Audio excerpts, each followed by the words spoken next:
bienvenue. Et puis, je ne vous cacherai rien, dans quelques instants, votre invité d'honneur, c'est-à-dire d'abord le nôtre, sera Patrick Préjean, qui a accepté un rôle difficile, puisqu'il incarne chaque soir sur une scène de théâtre Georges Feydeau, alors qu'il pensait être le fils naturel de Napoléon III. Voici vos grosses têtes.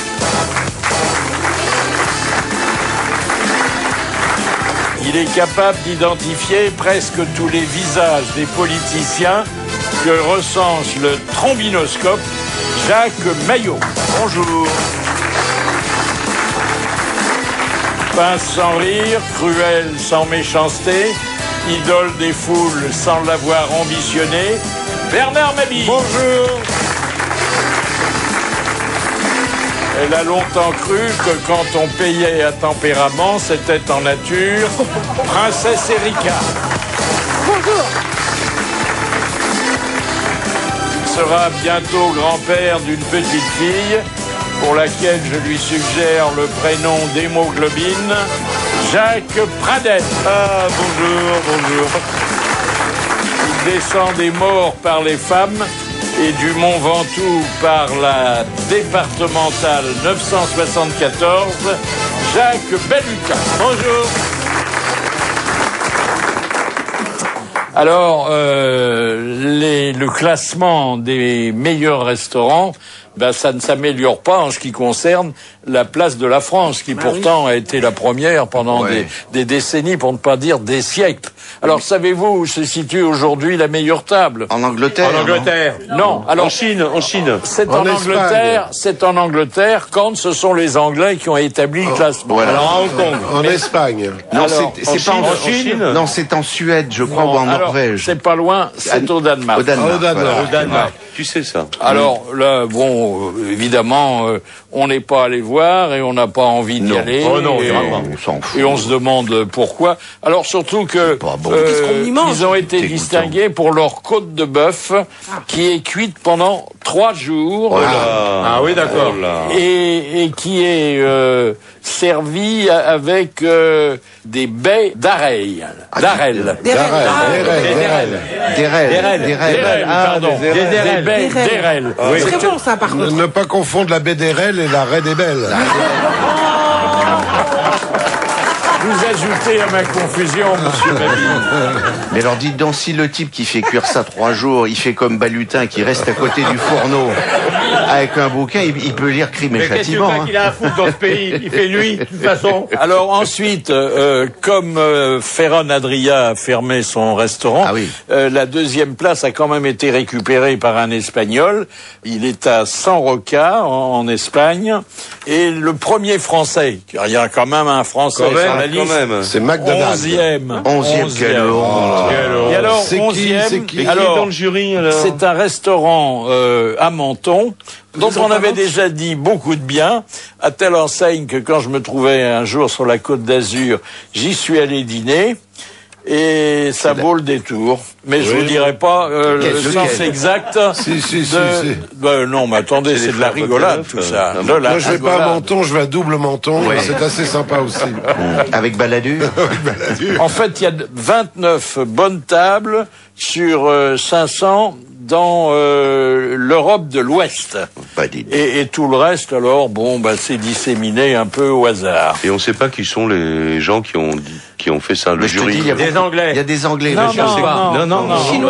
Non, alors il y a des Allemands, il y a un consortium Les Allemands, en question international. bouffe, ils s'y connaissent, hein. Et alors, il y a un autre classement, mais alors celui-là, il est moins attractif. C'est les 80 restaurants parisiens qui vont valoriser leurs déchets biodégradables.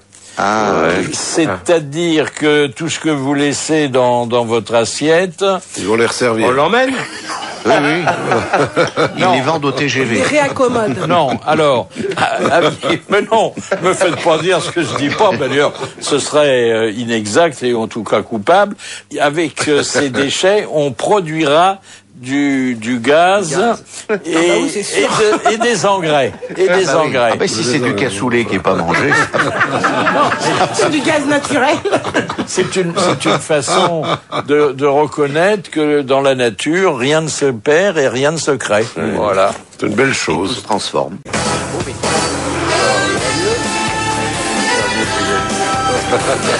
Autour de moi sont réunis aujourd'hui Jacques Pradel, présent, Bernard Mabille, Présent.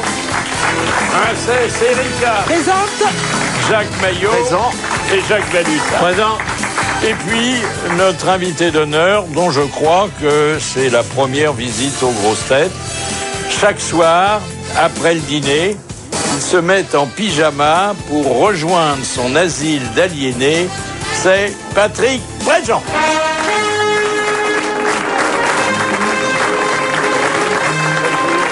Voilà. Bonjour, monsieur Préjean. Je me trompais en disant que vous n'étiez jamais venu parmi nous. Non, non, je suis jamais Ah, venu dis parmi donc, vous. c'est fou, hein. Alors, comme disait François de Closet tout à l'heure au téléphone, comment ça va? Mais bon, on a tenu à réparer, ce qui n'était pas un oubli, hein, mais finalement une mauvaise orientation. Alors, Mais je ne vous en veux pas. Hein. non, bon, Un petit peu quand même. Ah bah oui. un peu quand même. Hein. Non, mais vous avez dû vous dire, ils m'en veulent, je ne suis pas assez sympathique. C'est pas vrai. Non, j'évite Pas de vrai. me poser ce genre de questions maintenant dans le métier, sans quoi ça me créerait trop de problèmes en permanence. Alors, 69 ans, mais vraiment, vous les faites pas. Ah hein. oui. Ah oui, Superbe. vraiment. Ah ouais. Est-ce que je vous plais, mesdames? Merci beaucoup. Criez, les filles. 1m85, mais je trouve que vous les faites beaucoup. Allergie au pollen. Oh, c'est le plus mauvais, ça, parce Oui, qu'il y a c'est du pollen partout. Oui. En ce moment là, c'est. Ah, il y a merde. Qu'est-ce que vous prenez pour vous Moi j'ai un petit truc si vous voulez. Ah bah, bon moi aussi. Ah bah écoutez, Des on en pâtes au parlera saumon. ensemble tout On en à l'heure parlera tout à après l'heure. l'émission. Du sport, très Est-ce qu'il sportif. faut pas inventer, hein, quand même? Des Ah, gyms, et sur tous les coups. Hein. des gyms, des pompes, des abdos, Oui, moi, du tennis, du vélo. Oui, Ah bah. comme Balu. Ah ouais, ouais. Et je me pète la gueule comme Balu. Il a fait un peu de boxe dans le temps. C'était Je vous extraordinaire. raconterai un jour. Raconte, Quand on aura le raconte. temps, je vous raconterai. Ah, si. On jouait ensemble et il y a un copain à nous qui avait été parachutiste et qui nous dit, et mes enfants, on va aller faire de la boxe parce qu'il y a aucune arène qui fait des champions qui est juste à côté Faubourg Saint-Denis. Alors on y va, on s'achète des gants machin et on commence à prendre des cours et puis on très très vite, Patrick est très très sportif et il avance bien et au bout de 2-3 mois, à un moment donné mon copain il me fait arrête-toi, il y a Patrick qui fait un round. Alors on s'arrête. Et on se retourne et il y avait un tout petit Tunisien qui devait faire 1m52 à peu près, 22 kilos. 1m52 de largeur d'épaule Ah, aussi. et lui en face 1m86 et le prof dit surtout il dit au petit surtout tu le touches pas, tu le frappes pas parce que c'est un acteur. Oui monsieur. Et l'autre il avait peur. Hein. Bon bang la cloche là et lui comme il est acteur, il joue le boxeur. Il ne sait pas le faire. Et il vient s'empaler sur la droite du petit Oh, mon Dieu. et les deux pieds en l'air, plaf et il tombe. Et pendant 5 mois, il nous faisait ça avec ses poings, on lui faisait oui, d'accord. KO net par Et terre. j'ai jamais vu un type rire autant au-dessus de mon infortune que toi. Jamais. Il pleurait, Balu. Jacques Richard et moi, on était morts. Alors voici que Patrick Préjean s'est installé au Théâtre La Bruyère, que connaît bien Bernard Mabille. Ah oui, Et qui a fait une saison j'y suis triomphale. passé. Avec c'est une belle salle. une pièce intitulée Folie Vaudeville. Ou en attendant Fédo. Donc il faut donner les deux parties du titre pour qu'on comprenne que on va retrouver, non pas dans son théâtre, mais dans la fin de sa vie, un des plus grands auteurs dramatiques français. Alors, je vais vous demander de vous mettre à table et nous allons vous servir quelques plats. Le hors-d'œuvre. Qu'est-ce qui avait mis dans la tête de Georges Feydeau qu'il était le fils naturel de Napoléon III?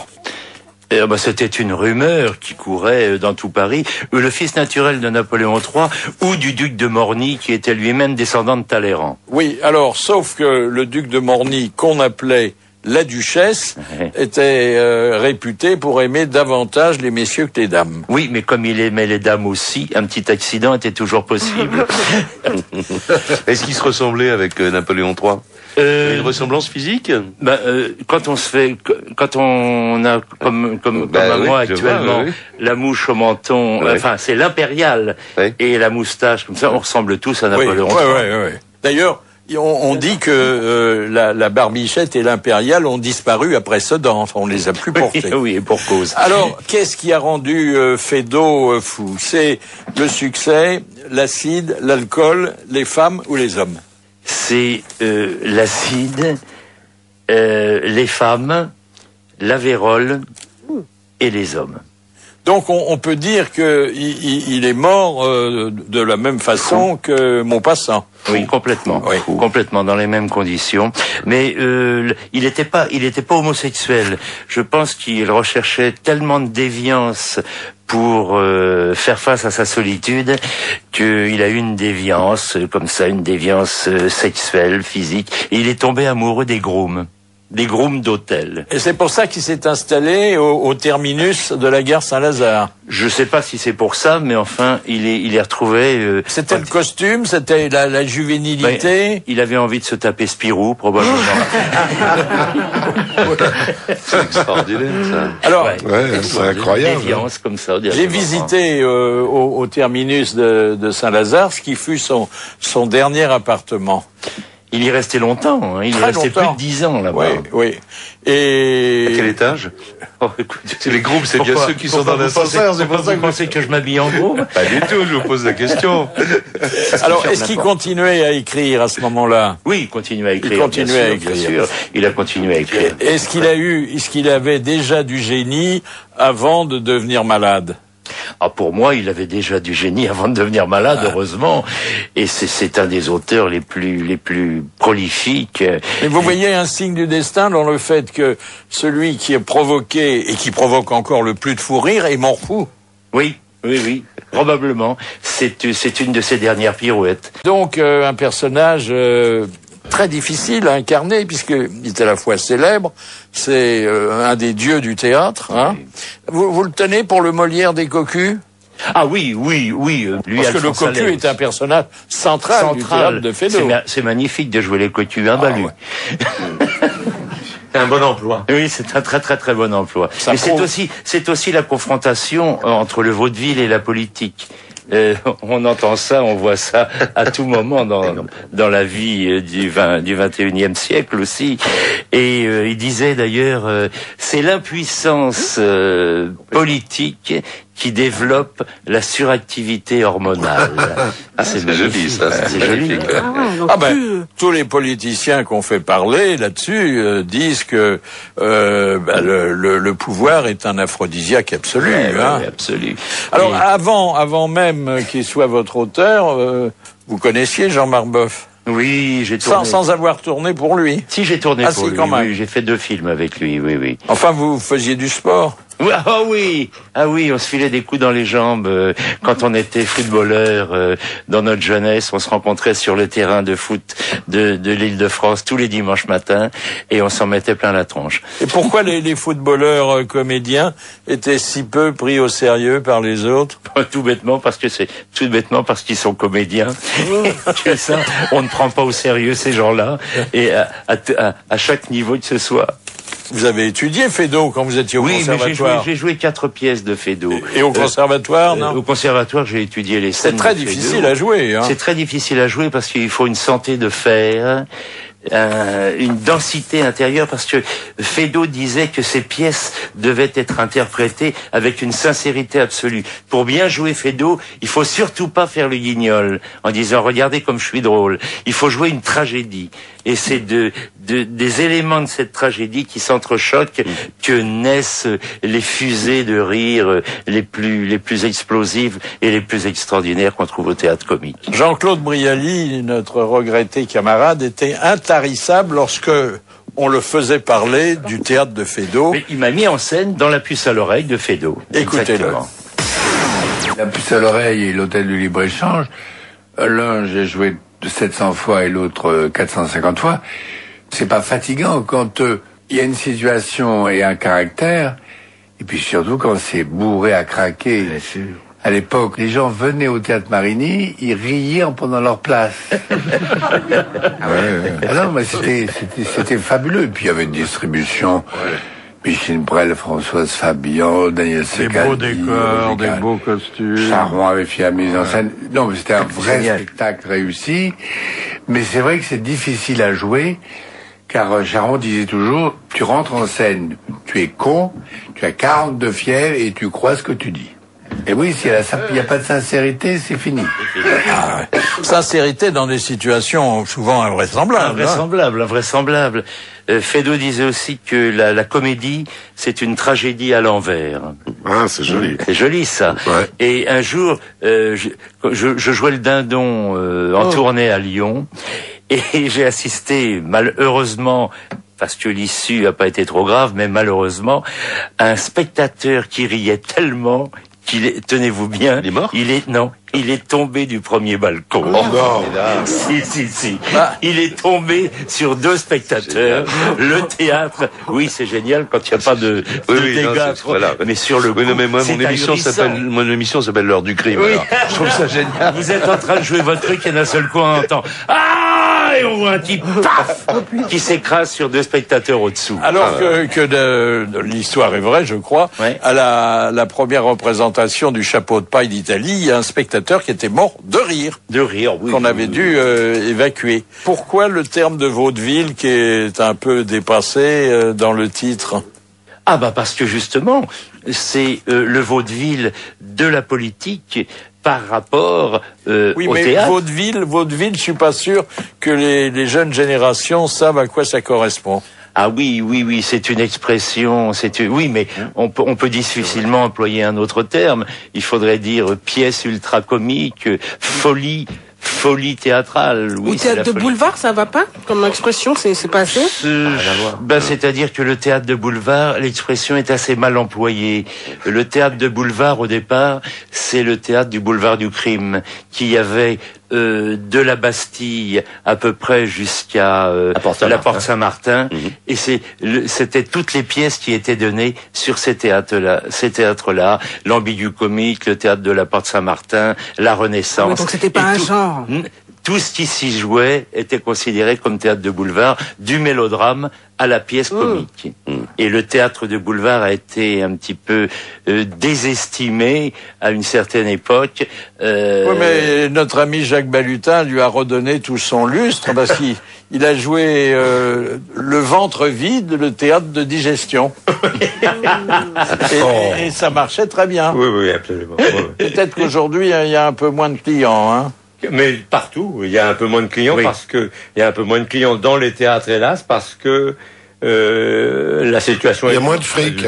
Pardon. Oui, bien sûr. Il y a moins de fric. Oui, absolument. Et le théâtre passe en 2e, 3e position. Absolument. On le prend dans la gueule comme beaucoup de citoyens, bien sûr. Qu'est-ce qui vous fait dire que le milieu parisien, enfin surtout celui qu'on rencontre les soirs de Général dans les salles de théâtre, est plutôt malveillant? Parce que j'ai pas mal souffert, j'ai pas mal été angoissé pendant la première partie de ma carrière par tous ces gens qui sont invités tout le temps partout et qui n'arrêtent pas de cracher sur les raisons qui les poussent à être invités.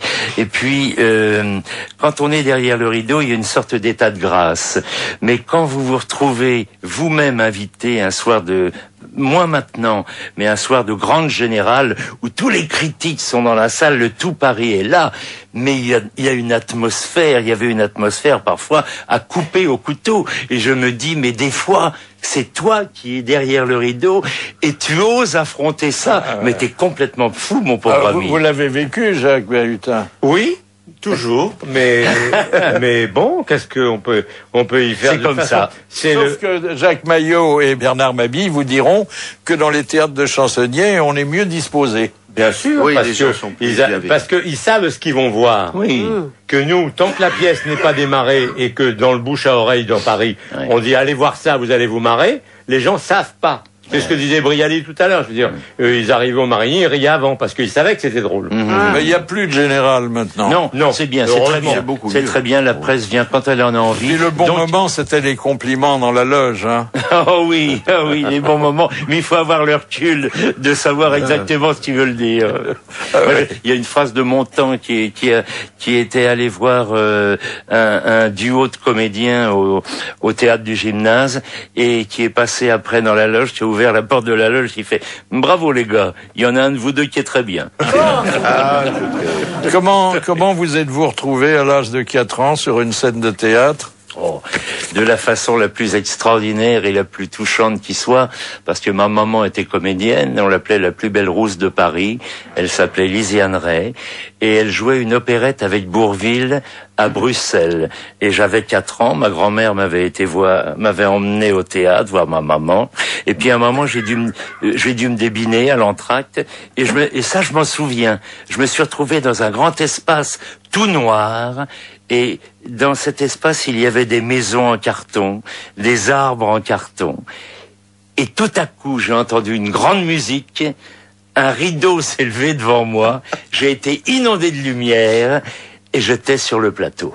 Et c'est Bourvil qui est entré en scène, qui a fait « Excusez-le, c'est le fils de ma partenaire, je vous l'enlève, c'est sa première apparition en scène. » Et c'est comme ça que j'ai fait mes débuts. Est-ce qu'après, quand c'est devenu plus sérieux, vos parents se sont réjouis que vous ayez choisi le même métier qu'eux? Ils ont mis un bout de temps avant de se réjouir. Au début, ils étaient très inquiets, je les comprends. Ils ont attendu les payes. Ça paye bien, non? Non, ils avaient pas besoin. Heureusement pour moi. Vous. Ah, pour moi. Là. Petite chanson dans le spectacle que vous interprétez, que certains d'entre nous connaissent. Hein. Amusez-vous, foutez-vous de tout. D'où ça vient, ça? Je crois que ça vient d'une opérette de l'époque de qui avait joué votre père. Qui avait joué mon père. Ouais. Et Jean Marbeuf m'a fait la surprise d'incorporer ce petit morceau pour terminer la pièce. Philosophiquement, ça veut dire que rions de tout, de peur d'en pleurer. Voilà, oui. Alors, grand comédien, votre père, tête d'affiche, on revoit encore ses films au cinéma. Comment est-il devenu, dans la dernière partie de sa carrière, le monsieur loyal du cirque de Jean Richard? Parce qu'il était très ami avec Jean et il tournait un film avec lui à Rome et Jean n'arrêtait pas de les bassiner avec sa passion du cirque. Et quand j'aurai mon cirque et je voudrais faire du cirque et j'adore les fauves et les trapézistes et patati patata, et mon papa un peu excédé lui a fait écoute, tu commences à nous embêter avec toutes tes histoires. Quand tu auras ton cirque, je serai monsieur loyal. Et comme Jean Richard était un homme de parole, quand il a eu son cirque, il a téléphoné à mon père en disant « Allô, monsieur Loyal, on part l'année prochaine. » Et quel rôle teniez-vous auprès de lui? Moi, je tenais le rôle d'un petit enfant, les yeux écarquillés, très admiratif, et qui mesurait déjà à sa juste valeur la chance d'avoir une existence comme celle que mes parents m'ont donnée. Question de Monsieur Martin, Mabille. De Monsieur Martin de Roubaix. Qui a dit « Celui qui écoute aux portes la prend souvent en pleine gueule ». Coluche, non? Non, c'est pas Coluche. C'est la même famille, mais c'est pas Coluche. Des proches? Pas des proches. Francis Blanche? Pas Francis Blanche. Pierre Dac? Pas Pierre Dac. Robert Lamoureux? Pas Robert Lamoureux. Vivant, Quand vous avez dit Coluche, vous étiez plus près. Il est encore vivant? Ah non, il est mort, hélas. Jean-Yann? Non, pas Jean-Yann. Celui qui écoute aux portes la prend souvent en pleine gueule. Sim. Pas Sim. C'est plutôt un homme d'écrit. Sant'Antonio? Non, pas Frédéric Dard. Pas Frédéric Dard? Audiard? Non, pas Audiard. Un homme d'écrit. Sacha? Non, pas Un Sacha. romancier, non. tu veux dire un romancier? Il écrivait des choses, journaliste, humoriste. Blondin? Il faisait des magazines. Le professeur Choron. Professeur Choron. Bonne réponse de Jacques. De Madame Royer de Honfleur, qui a dit « Quel dommage que l'on ne puisse avoir un amant sans tromper son mari ». Elle est morte, cette femme? Non, c'est un homme qui a dit ça. C'est un homme qui a dit ça. Patrick. Je vais téléphoner à ma femme pour lui demander. Patrick. Quel dommage que l'on ne puisse avoir un amant sans tromper son mari. Fédo. Bonne réponse de Jacques Balutin. Quand même, De Monsieur Martin de Roubaix. Autrefois, qu'appelait-on les petites maisons? Les maisons closes? Pas du tout. Les toilettes? Pas du tout. Ah, ça aurait pu. Ah, tu vas à la petite maison, hein. La coquille d'escargot? Pas du tout. Maison. Les petites maisons, autrefois. Ça n'a rien à voir avec le sexe. Il est à la petite maison. Ben, en tôle? Non. Ça n'a rien à voir avec le sexe. Ah non, rien. Bah, chez les fous. Chez les fous. Bonne réponse de Jacques Maillet. De Madame Mathieu de Dieppe. Dans quel film entend-on cette réplique? J'ai peut-être un pied dans la tombe, mais je ne veux pas qu'on me marche sur l'autre.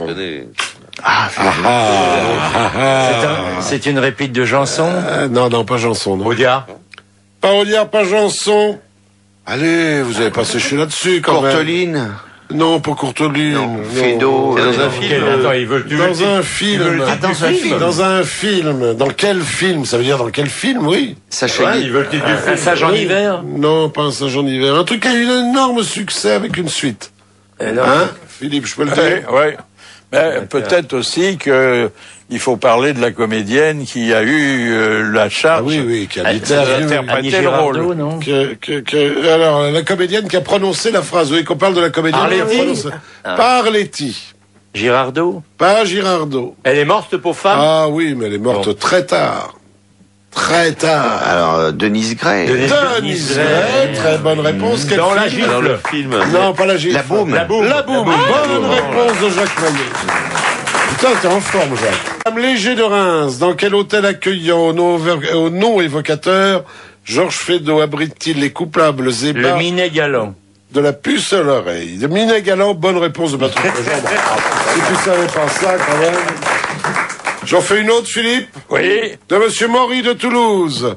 Qu'a-t-on jeté à la mer de la Jeanne d'Arc le 19 novembre 1976? Les cendres de Jean Gabin. Bonne réponse collégiale. De Madame Bresson de Pierrefonds. Autrefois en religion, quels étaient les 3 interdits des comédiens? Il pouvait pas être enterré. Être enterré. Être enterré. Bonne réponse de... Il y avait 3 interdits. Oui, il y en avait 3. Alors, Bonne réponse. Être enterré en terre chrétienne. Terre Bonne réponse de chrétienne. Patrick Préjean. ensuite. Il pouvait Ensuite. peut-être pas recevoir les derniers sacrements. Non, ah bah non, ça on pouvait pas. Oui, ça va avec. Ça va avec. Alors. Est-ce qu'il pouvait se marier à l'église? Non. Ah, ça, j'en sais rien. Non. Non, puisqu'il n'était pas admis. Donc c'est un interdit aussi. Les 2 autres interdits. C'est un interdit aussi, Philippe. Alors, il y en avait 4, alors. Il pouvait pas emprunter de l'argent, peut-être. Non. Les autres, ils ont eu Qu'est-ce un qu'on rapport fait avec à la religion, l'église ou pas quand on va à la messe? Confesser. On confesse. Non, pas Non, confesser. Communier. Bonne réponse de Princesse Erika. Pas le droit de communier. Et une 3e interdiction. Alors, de participer à une cérémonie qui se déroule également dans une église. Un enterrement. Un baptême. Un baptême. Donc, de ne pas être parrain ou marraine. Voilà. Bon, c'est une bonne réponse collégiale. Le plat de résistance. Voici donc sur la même scène Paul Deschanel, ancien président de la République, et Georges Feydeau, toujours auteur à succès, parce que pendant qu'il est interné, on continue à représenter son théâtre. Bien sûr. Et avec beaucoup de succès. Avec beaucoup de succès. Comment vous expliquez le prodigieux succès posthume de Feydeau? Parce que c'est d'une modernité incroyable. C'est un des premiers auteurs qui a entamé l'absurdité, le rire absurde en scène. C'est l'ancêtre avec Alphonse Allais. C'est les 2 précurseurs du rire moderne. Oui, c'est une mécanique, quoi. Avez-vous connu C'est Alain pas qu'une mécanique. On parle excusez-moi. Oui.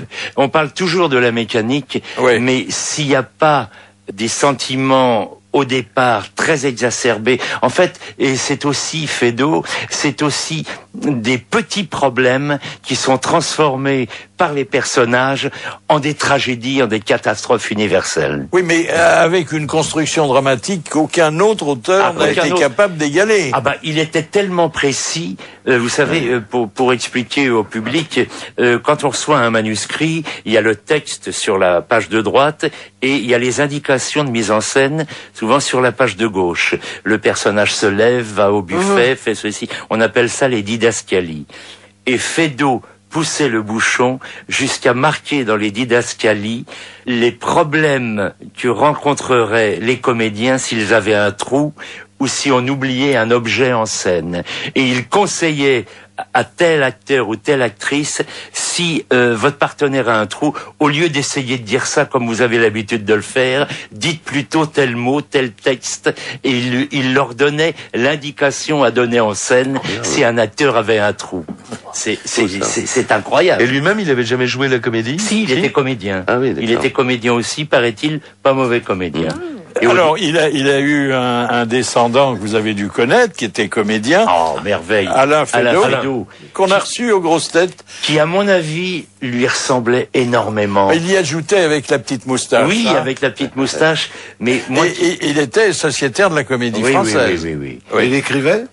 Non, il était comédien. Alors, c'est lui qui touchait les droits d'auteur. C'est lui qui touchait les droits d'auteur. Et aujourd'hui, je suppose que c'est tombé dans le domaine public. C'est dans le domaine public. Ouais.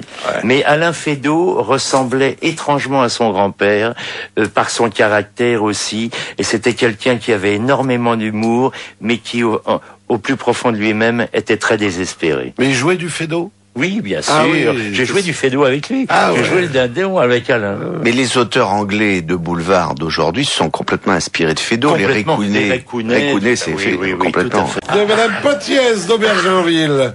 Quel outil fut inventé en 1830 qui passa à l'électricité en 1958 et au solaire en 1992? La lampe à pétrole. Ah, si vous trouvez ça. Le poste à galène? Non, pas le poste à galène. La lampe à pétrole, non. Bah non, la lampe à pétrole. Ah oui, non, si c'est, oui. Elle existe toujours, la lampe à pétrole. Ouais. La lampe pigeon? Non, pas la lampe pigeon, non. Qui était aujourd'hui au solaire. C'était d'abord à l'électricité, puis maintenant au solaire. On n'en voit pas beaucoup au solaire, comme Philippe, hein, franchement. Mais une voiture? Non, pas une voiture, mais ça roule. Ça roule. Ça roule. Ça roule. Tondeuse à gaz. Une tondeuse à gaz. Bravo. Alors, question à Patrick Préjean. Comment représente-t-on sur scène la mort de Georges Fédot? Je vais pas tout vous dire, parce que je vais pas déflorer. C'est la première fois que vous mourrez sur scène? Non, je meurs relativement souvent sur scène. Ce qui est merveilleux avec ce métier, c'est qu'on ressuscite toujours. Non, je suis mort dans Cyrano, je suis mort dans Bernard Shaw. Enfin, j'ai eu la chance d'incarner quelques personnages assez célèbres et assez épatants. Bon, voilà un auteur comique, on lui doit de bons moments qui se prolongent encore aujourd'hui, puis finalement, ça se termine en drame. Ça se termine en drame, et il est heureux. Il en peut plus de vivre. Il en a marre. Il en a marre d'écrire. Il en a marre de plein de choses. Et l'arrivée de la mort de cette magnifique créature, probablement dans sa tête, est un soulagement. Et il le prend avec un grand sourire poétique, et enfin la possibilité de changer d'état et peut-être d'être heureux ailleurs. Il est mort à Paris, non? Oui, il est mort à Rueil-Malmaison, dans l'asile où il était. D'accord. Voilà. Vous voyez, messieurs, qu'il ne faut pas abuser de vos charmes, hein. Oui, il faut faire attention, ouais. Oui. Il y a de la cocaïne et des choses comme ça, hein, faites attention. Ah il y avait tout. Ouais. Ce qu'on appelle l'acide, qu'est-ce que c'était? C'était la coco. Oui, c'est ça. Ah oui, la coco. C'était la coco. Les champignons un peu hallucinogènes, des trucs comme ça. Oui, aussi. Ah ouais, je savais pas. Et j'imagine l'alcool, ça devait être l'absinthe. L'absinthe, non, le vin. Et Oh là là. Il avait table ouverte chez Maxime. Quand il rentrait après le théâtre, il rentrait jamais chez lui. Il allait chez Maxime. Par contre, son truc, c'était pas le champagne, mais comme ça faisait très parisien et c'était très à la mode, il avait toujours une bouteille de champagne qu'il attendait sur sa table, mais il ne la buvait pas. Il menait très grand train. Il menait très grand train. Ce qui l'a obligé à beaucoup écrire pour justement justifier ses dépenses intarissables. Alors, s'agissant de Paul Deschanel, je vais vous faire entendre Jean-Louis Debré, président du Conseil constitutionnel et peut-être vaguement admirateur de l'ancien chef de l'État. Mais il n'a pas fait que descendre du train. Un jour, il était à Rambouillet. Et puis, Rambouillet, c'est la résidence d'été des présidents de la République. Et puis, on ouvre sa chambre. Il n'était pas là. On le cherche. Il était en haut d'un arbre en train d'aboyer. Là, on a eu des doutes, mais on n'a rien dit. Et on a commencé à faire la procédure pour le destituer le jour où on s'est rendu compte, on lui avait amené un paquet de décrets à signer et ils signaient tous Napoléon Ier. Et là, on a dit, il y a un problème. Ce qui est extraordinaire, c'est que voilà, Paul Deschanel, qui quitte la présidence de la République, en réalité, il avait une syphilis qui n'a pas été nettoyée ni soignée, et il retourne en Eure-et-Loire, il est réélu sénateur, et il devient président de la Commission des Affaires étrangères, alors qu'il était très malade, comme quoi la politique, ça conserve. Nous allons faire éclairer notre lanterne sur une découverte scientifique majeure. En 2 mots commençant, il s'agit de la mise au point du sang artificiel. Bonjour professeur Luc Douai, bonjour. Bonjour monsieur Bouvard. Alors, vous êtes chef du service d'hématologie biologique à l'hôpital Saint-Antoine, donc vous avez été au courant bien avant nous de ces travaux qui aujourd'hui paraissent couronnés de succès, hein? Effectivement, nous étions au courant dans la mesure où notre équipe est à l'origine de tout cela, parce que ça fait une quinzaine d'années que l'on travaille sur ce sujet. Et l'idée est de produire non pas du sang artificiel, mais de produire artificiellement des cellules du sang, et notamment les globules rouges. Alors, ça va être un coup de tonnerre dans votre univers, parce que on n'en sera plus à chercher des donneurs de sang. Alors aujourd'hui, la transfusion repose sur le don bénévole des donneurs de sang, effectivement, et nous en avons bien besoin. Il faut qu'ils continuent de donner leur sang. Et nous cherchons pour le futur à apporter une source complémentaire de globules rouges pour la transfusion, et les cellules souches, dont on parle beaucoup maintenant, eh bien, sont les nouvelles sources de ces globules rouges. Alors, est-ce que cette mise au point signifie que un jour qui est plus prochain qu'on ne l'imaginait, on arrivera à recréer la vie en laboratoire? Alors progressivement, on arrive déjà, grâce à ces fameuses cellules souches, on arrive à réparer un certain nombre d'organes. De plus en plus, ça sera la médecine de demain. Et là, en l'occurrence, eh bien, on fabriquera du sang, des globules rouges et des plaquettes pour des situations où la transfusion d'aujourd'hui ne permet pas d'apporter de solution si satisfaisante que souhaitable. Et ce sang artificiel, alors, respecte les critères de compatibilité? Non seulement il respecte les critères de compatibilité, puisqu'on envisage de pouvoir créer du sang que l'on qualifiera d'universel, puisque on peut, grâce aux cellules souches, choisir les donneurs en fonction des systèmes de groupes sanguins qu'il y a à la surface des globules rouges. Donc effectivement, nous aurons une application plus large. Merci monsieur le professeur et bravo. Hein. Alors le pauvre Fédot, bon, il a été très peu soigné parce que à l'époque, on enfermait les fous, mais on les soignait pas. Exactement. Oui. Il avait de la famille? Oui, bien sûr, il avait de la famille. Il avait 3 enfants, une fille et 2 garçons. Et puis, il avait cette femme qui était la fille d'un grand sculpteur, qui l'a inspiré pour toutes les pièces en un acte que nous connaissons. Mais ne te promène donc pas toute nue, on purge bébé. Toutes ces pièces viennent de ses problèmes de couple et de ses problèmes intestinaux dans sa maison. Enfin, ça avait été un grand séducteur. Grand séducteur, grand charmeur. Il avait commencé par écrire des monologues pour les autres. Et vous savez comment il a fait supprimer... à cette époque, les dames portaient beaucoup de chapeaux dans les salles de théâtre, et ça devenait très gênant pour tout le public. Et il a fait supprimer ça en disant que ne pourraient plus porter de chapeau que toutes les femmes de plus de 40 ans. Ah, c'est Plus personne ne voulait en mettre.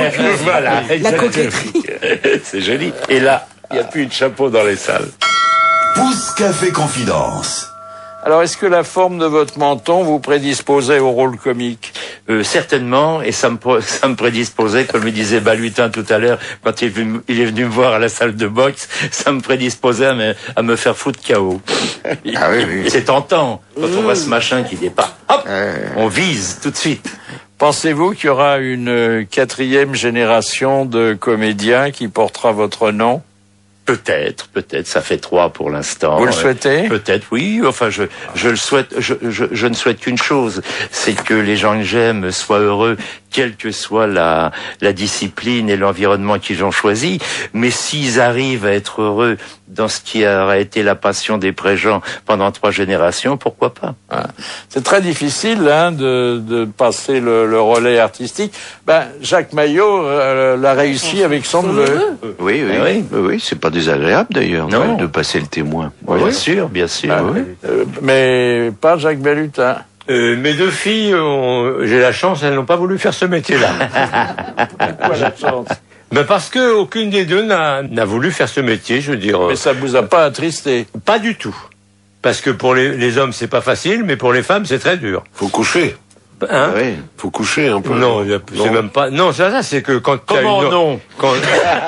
quand tu as une pièce de théâtre, il y a 4 rôles d'hommes, mais il n'y a pas de rôle de femme. Ou il y a 6 rôles d'hommes et il y a une femme. Et vous savez, moi, ce que disait mon fils quand on lui demandait, par exemple, que fait ton papa? Et puis, il disait, mon papa, il est musicien. Et que fait ta maman? Elle travaille pas non plus. Ah, c'est joli. Vous avez-vous des enfants? Ils font pas du tout ce métier-là. Oui, sauf que ils vous aident. Ils m'aident, mais ils sont pas comédiens ou humoristes, entre guillemets. Les affaires de Pascal, c'est bien. Vous avez un fils couturier, non? Ah oui, j'ai un fils couturier, un neveu couturier, Alexis. Alexis Babi. Non, c'est pas du tout de la famille, là.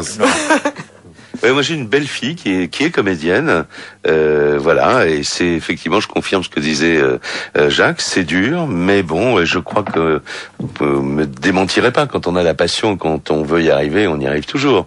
Et c'est bon, voilà, quoi.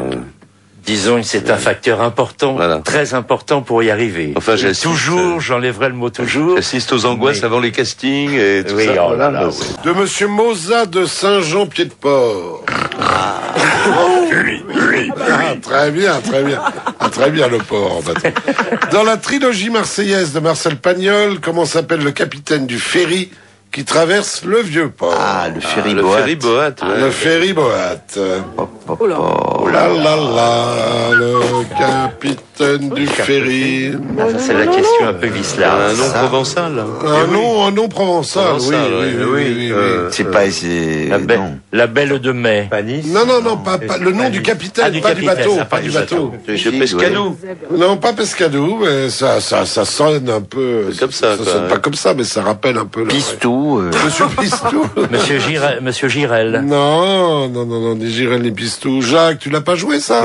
Non. Attends, j'ai pas l'accent marseillais, moi. Attends, tu peux le prendre. Non. Alors, je suis du 14e, tu rigoles. On peut être marseillais, habiter dans le 14e. Non. Et puis, pour les mecs qui prennent l'accent marseillais, ils le prennent toujours mal. Comment Il faut être né là-bas. Comment s'appelle le capitaine du ferry qui traverse le Vieux-Port, putain? C'est difficile, bien que ce soit des pièces cultes. Oui, quand même, il devrait. Et le film aussi, surtout. Il devrait savoir. C'était joué par qui, ça, dans le film, Philippe? On ne sait pas, justement. Parce qu'il n'est pas connu. Il faisait pas partie des acteurs principaux. Il fait pas partie de la grosse distribution du film. Alors, il y a Monsieur Brun, Monsieur Ratatouille. Non, pas Monsieur Ratatouille. Quelle est la première lettre? Du nom, c'est un E. Euseb. Euseb. Non, je te parle pas du prénom, je te parle du nom. Alors, je donne le prénom, Félix. Mais c'est pas Potin. Et c'est Félix Séol, du nom du vent du Vieux-Port. C'est un nom de fruit. Enfin, est-ce que c'est un fruit d'ailleurs? J'en sais rien, oui. Qui se mange sec souvent. Une émande. Alors, non, de fruits ou de préparation de poisson? Escarpe-figue. Bravo. Escarpe-figue. Vous m'écrivez les 300 euros. Voilà. Dernière citation. Dernière citation de Monsieur Lopez de Gagny, qui a dit: d'être heureux, c'est bien, mais encore faut-il que les autres ne le soient pas. Bernard Mabille. Non, C'est pas Voltaire. j'aurais pu, mais non, j'ai pas le talent pour dire ça. C'est pas Voltaire qui a dit ça. C'est pas Voltaire. C'est pas Rousseau? C'est pas Rousseau. Et cette époque-là? Ah non, c'est plus tard. C'est plus tard. Plus tard, un des grands... Sacha Guitry. On le Sacha. cite très souvent. Non, pas Guitry. on le cite Jules très Renard. souvent. Jules Renard. Bonne réponse de Patrick Préjean.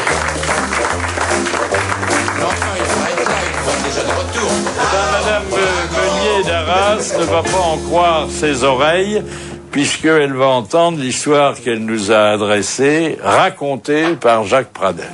Alors ça se passe dans le bureau de la secrétaire d'une école où un élève a été convoqué pour terminer de remplir un formulaire. « Quelle est la profession de ton père ?» demande la secrétaire à l'élève. « Et il est magicien, madame. »« Ah, intéressant. Et quel est son tour de magie le plus populaire ?»« Eh ben, il coupe les gens en deux. »« Ah bon ? Alors attends, il y a une autre question. As-tu des frères et des sœurs ?»« Oui, madame. Un demi-frère et une demi-sœur. »